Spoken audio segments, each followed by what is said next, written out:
Hi, my name is Mark. Today I want to show you Elden Ring, the board game Stormveil Castle, a game I have received for review from Steamforged Games, and thanks for sending it to me. Elden Ring, the board game Stormveil Castle, is a standalone base game, or you can say standalone expansion to Elden Ring, the board game. There's also this huge box called The Realm of the Grafted King, and another standalone expansion called Weeping Peninsula. You can play all those base games separately, or you can combine them together and have a huge Elden Ring experience. This is a game that was on Kickstarter. Now it's available on Steamforged Games website. You will find a link in the description of this video. Today I want to show you what's inside this box. We will unbox this game. You can already see some components, but I want to show you exactly what you will find inside. And then there will be another video in the future where I will tell you how the game plays, what the game is about, how to play this game solo. Is it interesting or not? You will have to wait for the second video. Today, let's unbox this beast and let me show you what's inside. So let's open Elden Ring, the board game. This is Stormveil Castle. As I said earlier in the video, it says a standalone expansion for the Elden Ring, the board game, but basically this is like a standalone game that you can combine with other base games of Elden Ring. The box is quite huge. You can expect a lot of miniatures, like in most Steamforged games. So let's see them. I have not played this game. As you can see, it was still in shrink, so I have not seen the content of this box as well. I am really curious what we will find inside. Okay, so this is a scenario book. There are, as you can see, different scenarios. 3, 4, 5, 6, 7, 8, 9, 10, 11, 12, 15 scenarios. And you can play them as a campaign, but you can also play them as standalone scenarios. I know that in the rulebook there is a section that tells you how to play each scenario if you want to play it separately from the campaign. Okay, it looks cool. As you can see, you have some artwork, setups for different missions. I will not show you what's inside because I don't want any spoilers and I don't want to take away the fun from you of exploring this game. Let me know in the comments if you have backed this game on Kickstarter or not.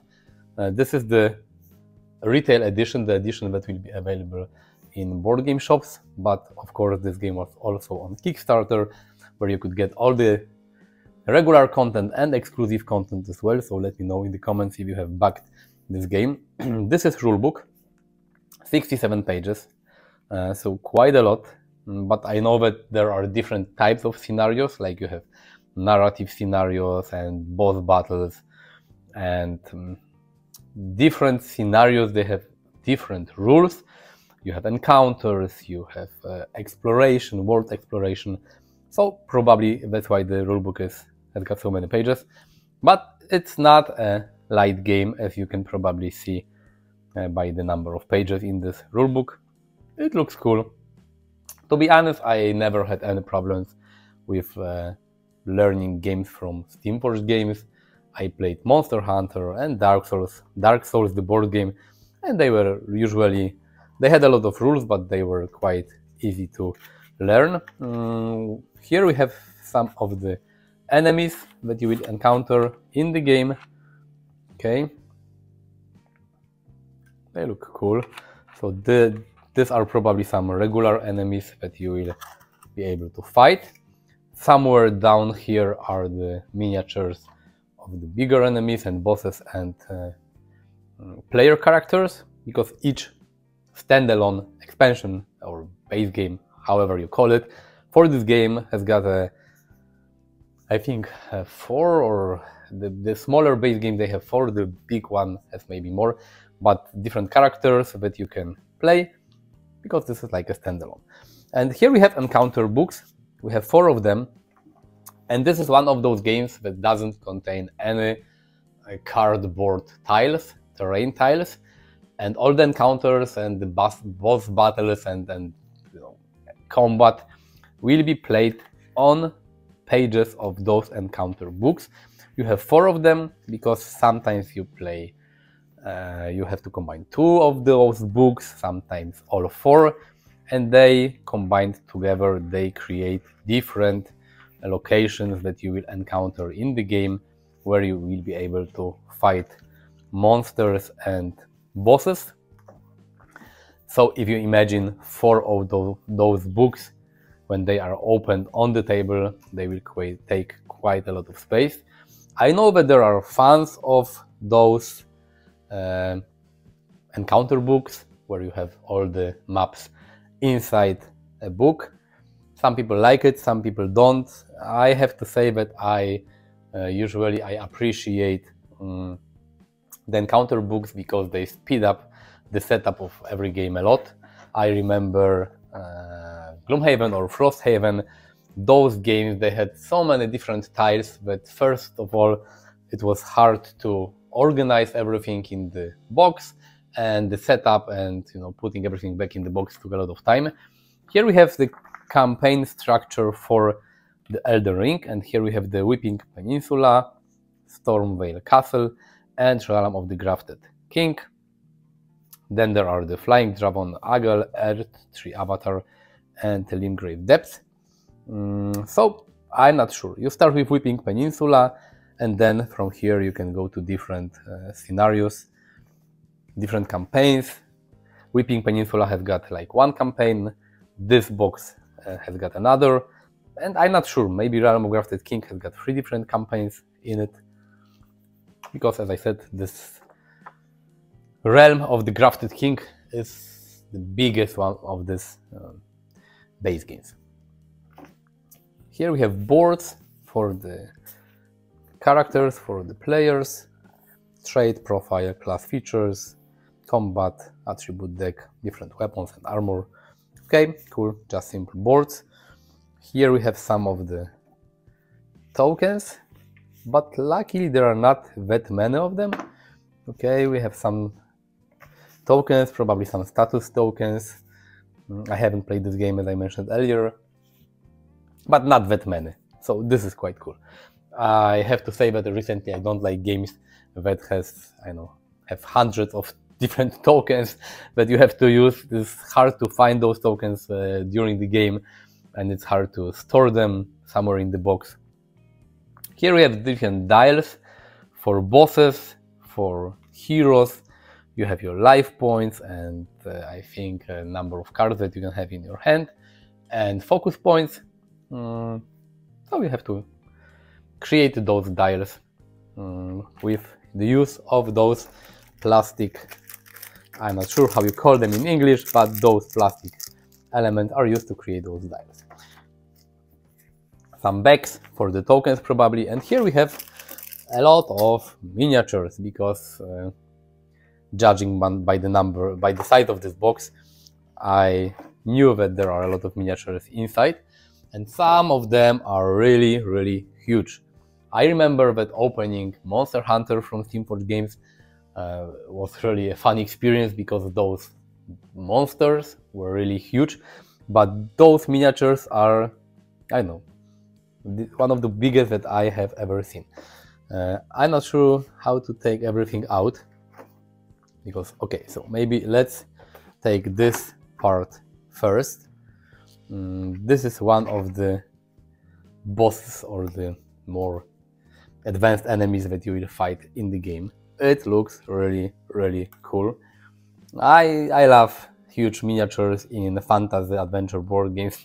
I have to say, even though I don't paint them, but no one will tell me that having a cardboard standee instead of such a huge boss is the same.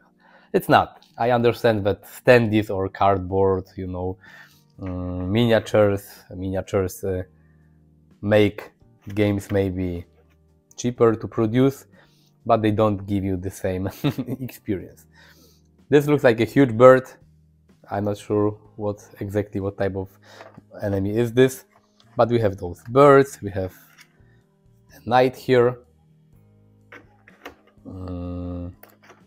like some kind of dogs. There are not that many different enemies here because You will focus on fighting the bosses, and this reminds me of Dark Souls, the board game, but the new edition of Dark Souls, where you had separate like core boxes that you can combine together, but you can also play them separately. So to get the whole story and the whole adventure, you would have to get all the core boxes and combine them together into one huge epic adventure. And here we have the heroes. We have 4 of them. Okay. They look nice. The miniatures are cool.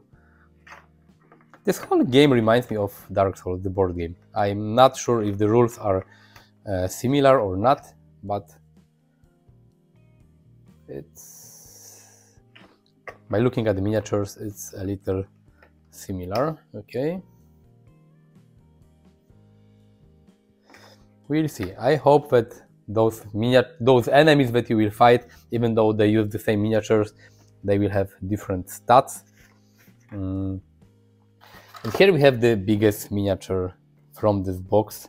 I'm not sure if I can take it out without destroying everything, but this is huge. This is a huge miniature. I think that one of the biggest miniatures I had in a board game.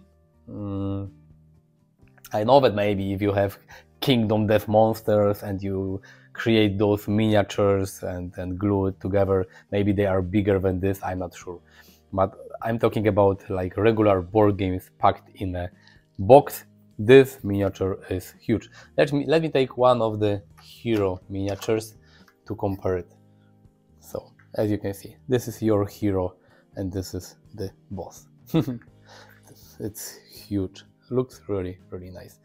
If you paint miniatures, you will be quite satisfied with this sculpt. Cool. Let me put it back. I'm not sure how. This is the problem with big miniatures. It's easy to take them out, but it's hard to put them back into the box. Maybe like this. I don't remember. And what else do we have here? We have a lot of cards. And we have some tiles, because in this game you will also explore different locations. I hope that showing you some tiles is not a big spoiler. You will walk around the world, you will explore different locations, and this is what's cool about this game. This is not only a game where you have these encounters where you use your miniatures to fight other miniatures, enemies and bosses, but you have some narrative scenarios where you will learn the story, and you have some exploration scenarios where you will walk around the map created from tiles.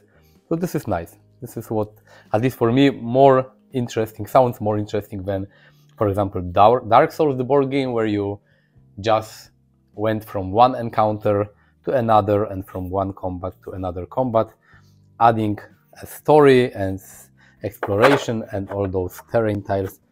Sounds really fun. Here you have some smaller cards.